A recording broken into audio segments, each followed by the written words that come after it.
जयगाउँ मेला घुम्न गएको। फाइनली हामी जयगाउँ मेलामा पुग्यो। त्यसपछि हेऱ्यो सबै राम्रो लाग्यो, दामी लाग्यो।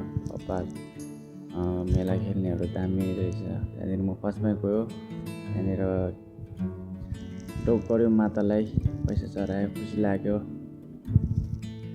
त्यसपछि हामी हेर्दै गयो जलपरी भन्ने के हो कस्तो, भित्र गएर एकखेप हेरिदिउँ भनेर हामी भित्र पस्यो। त्यहाँदेखि भित्र पसेर हेर्दाखेरि माछाहरू सानो सानो ओसनको माछाहरू लिएर आएको रहेछ। दामी लाग्यो, रमाइलो लाग्यो। माछाहरू एकदम कलरको रहेछ, सबै डिजाइन खतरा, कहिले नदेखेको माछाहरू पनि रहेछ। जग्गाभित्र सबै दामी लाग्यो हेर्नु,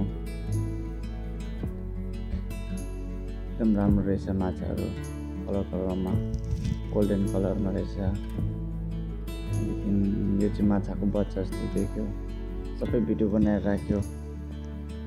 हेर्दै हामी लास्ट एन्डतिर पुग्यो। त्यहाँदेखि हेरेर त्यहाँदेखि फाइनली हामी गयो। त्यहाँदेखि गेटको एन्डमा पुग्दाखेरि हामीले रेल माछा जस्तो ठुलो गरेर देख्यो।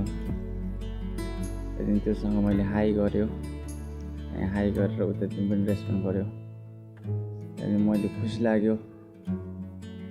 त्यहाँदेखि फेरि हामी त्यो माछा हेरिसकेर हामी फेरि बाहिर निस्केर हामी फाइनली गाइस सबैजना एकखेप भिजिट गरिदिनु। जयगाउँ दामी रहेछ, कपाल रहेछ। सो बाई, नेक्स्ट भिडियोमा भेट्छु।